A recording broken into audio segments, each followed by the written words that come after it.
Right, good afternoon, and thank you for joining us. I'm pleased to announce that we have made an arrest of the suspect in the murder of 80-year-old Alice Haynesworth Ryan in her Cleveland Park home on Woodland Way nearly 31 years ago. We know the time in between has been painful for the family, and we are elated to bring some closure for them and justice for Miss Ryan. On the afternoon of October 8, 1988, Miss Ryan returned to her Woodland Way home after receiving chemotherapy treatment at a local hospital. After assisting her mother into the home, Miss Ryan's daughter, Catherine, left to run a few errands around 2:30 p.m. Less than an hour later, Catherine returned to the home and found her mother's car missing from the garage and the rear door of the house forced open. Once inside the home, Catherine discovered her mother deceased on the kitchen floor. She had been stabbed multiple times.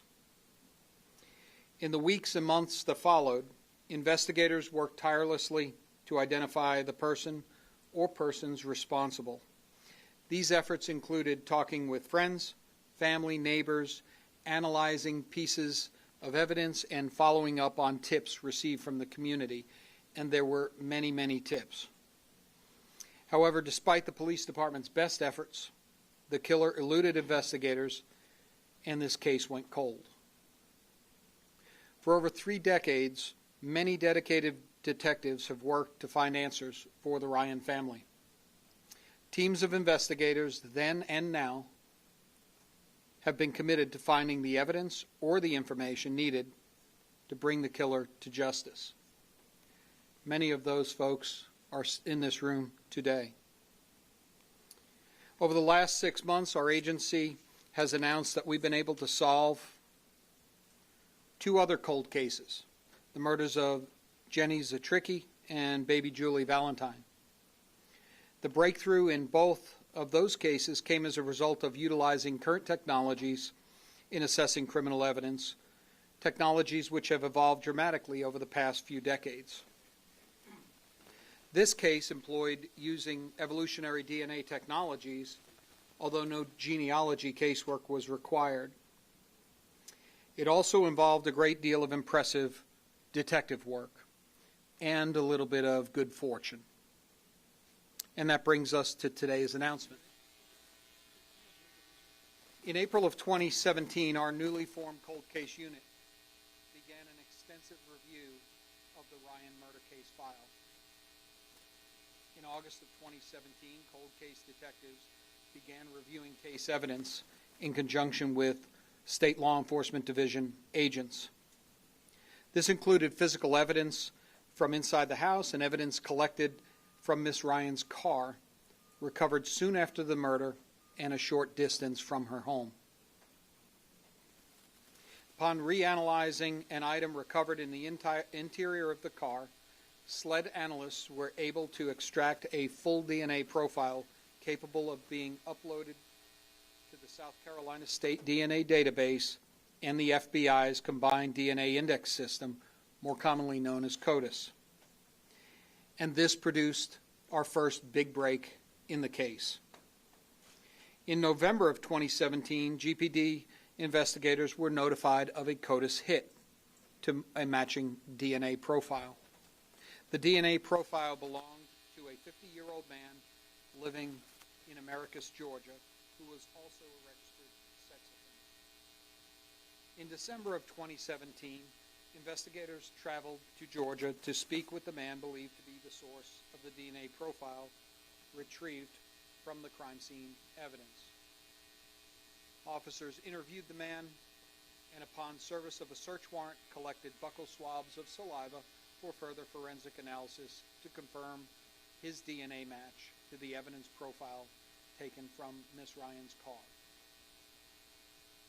During conversations with the suspect at a police station in Georgia, he informed investigators that he had lived in Greenville, South Carolina at the time of the murder, in close proximity to both the Ryan home and where her vehicle was recovered shortly after her murder. For the next several months, the cold case team tirelessly continued their work, conducting interviews, evaluating evidence, and seeking more information about the man identified by DNA. In February 2019, investigators moved forward with criminal charges to include possession of a stolen vehicle and accessory after the fact of a felony to murder. These were based on the totality of the circumstances, including known timelines, physical evidence, witness statements then and now, and the subject's own admissions. Arrested in Georgia on February 15, 2019, the suspect waived extradition from Georgia and was transported back to Greenville by GPD detectives. With my approval, the police department did not publicize this arrest. Investigators still needed time to continue their investigation. Releasing information about this individual would not allow detectives the ability to corroborate statements provided by witnesses and informers. Since the time of his arrest, over 30 additional interviews have been conducted by cold case detectives. One of these interviews provided the breakthrough that we needed. An acquaintance of the suspect revealed detailed information the suspect described about the murder of Alice Ryan, to include method of entry, injuries inflicted, area of the encounter, location of evidence, and the timeline of events. This information was knowledge that only a person who was at the scene of Alice Ryan's murder would know, and was provided separately by the suspect, whose DNA was recovered from inside Miss Ryan's vehicle within a very short time after her murder. This information, supported by the DNA evidence and suspect admissions, provided the critical missing pieces for this puzzle.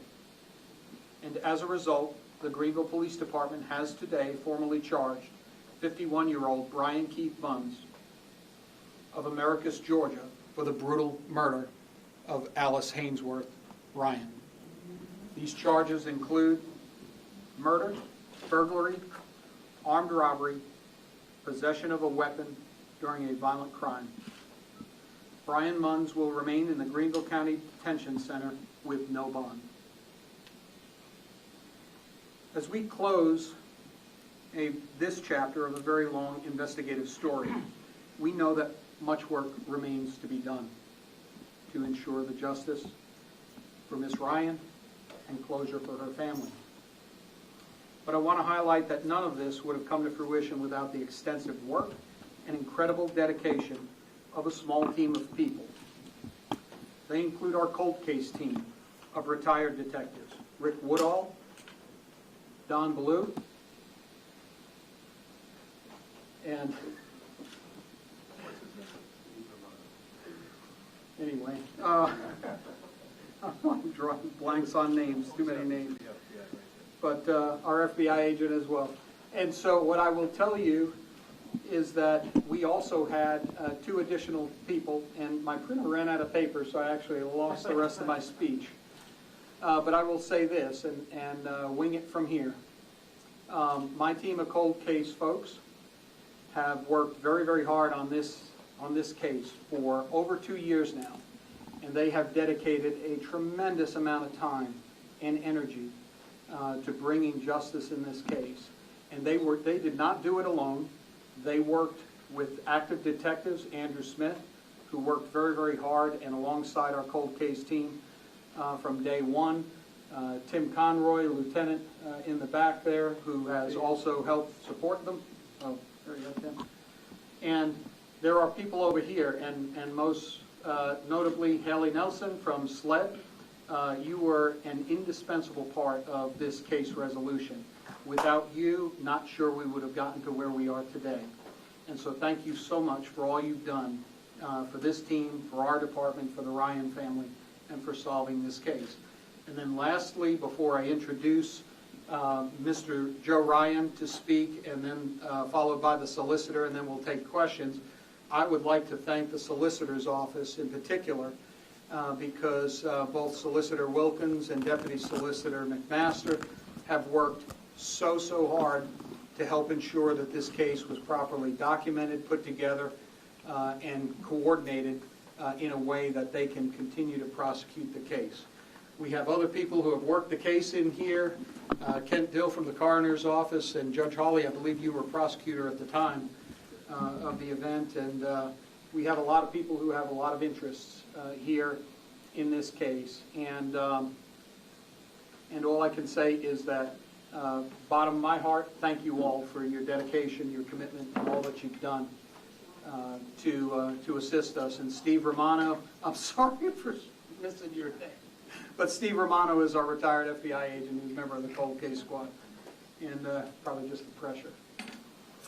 However, I will say this, and I would like to ask Mr. Joe Ryan to come up. Joe Ryan is the son of Alice Haynesworth Ryan, and he spent a good deal of time working with law enforcement to try and find his mother's killer for many years and over the past few decades. And so it's an honor to bring some resolution in this case for you, Mr. Ryan, and for your sister, Catherine.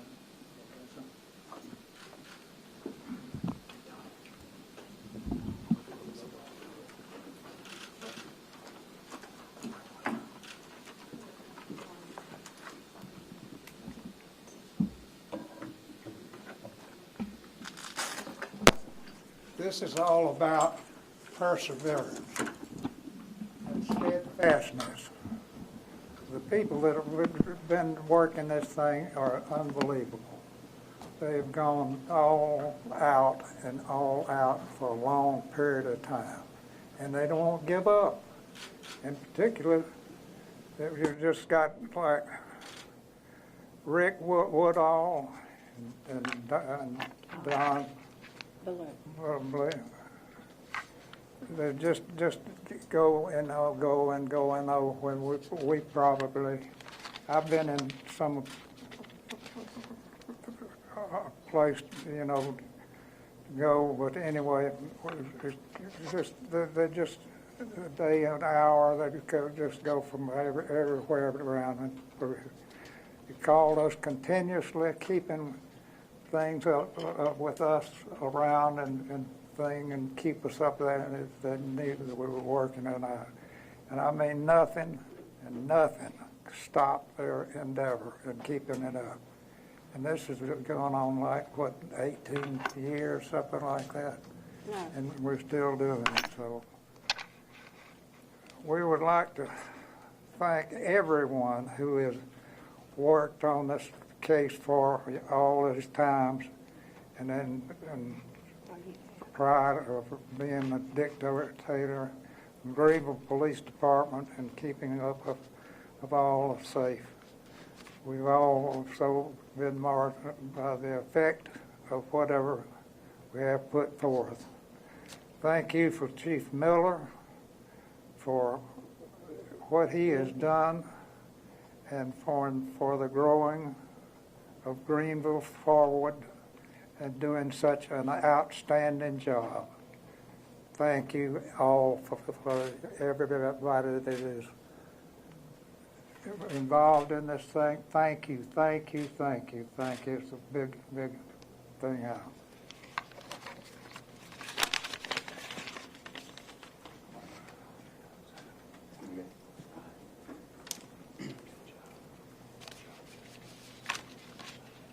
Thank you to the Ryan family for being here. Thank you, Chief. I'm just going to follow up briefly on what Chief Miller has already discussed. This cold case team of detectives, then and now, have done a fantastic job. It's been our honor to work with them and communicate and coordinating as they proceed, just sort of meticulously and without hesitation, persevering the case throughout these many years, and finally come to the conclusion where they have now gotten warrants against Brian Munns for possession of a weapon during the commission of a violent crime, burglary in the first degree, armed robbery, and murder. And he will be charged under the statutes as written in 1988. And now the Solicitor's Office, myself, and Deputy Solicitor William McMaster will now formally have the case, and our intent is to prepare this case and get it ready for trial as soon as possible. We'll be using the statutes as written in 1988 and everything that goes along with that to pursue these cases. As with any cold case, you have issues of time. Fortunately, these detectives have done an amazing job maintaining and preserving evidence in an adequate way, and we look forward to presenting our case to a jury if need be. We will be prepared to do that in this case and hopefully give some closure to the Ryan family at the appropriate time. Other than that, the case will then proceed as any other case would in our office, just like they all are, and it will be prepared and presented in the same way, and we look forward to doing that. Chief, any questions you want to take? Is there a specific reason why you're, I guess, treating this as under the statute written in 1988? Sure. So legally, we know the murder occurred in 1988, and so Mr. Munns legally, therefore, will be charged under those same statutes at the time of the murder. Now, there could be some sort of weird legal issues that may come up regarding that, but that would be sort of a later issue as far as parole and things like that. But as far as the elements of the crime, they're very similar to today's statute, but they'll be under those statutes in 1980 because that's when the crime occurred. Are you planning to pursue the death penalty in this case? We are not pursuing the death penalty in this case. Why not? There's a multitude of reasons why not, and that can be a conversation for another time.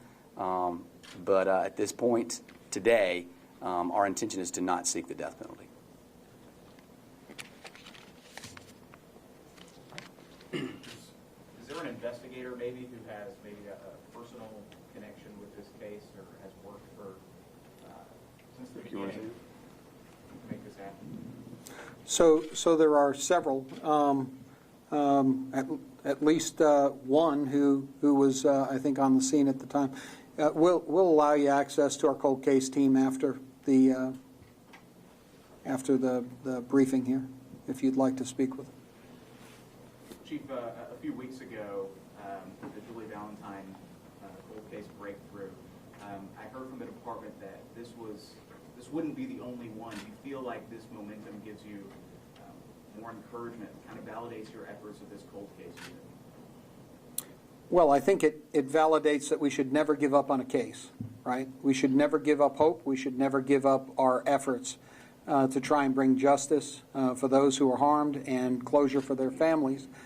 But I can tell you that each case is different in terms of the time it takes to bring it to Solicitor Wilkins and have a prosecutable case.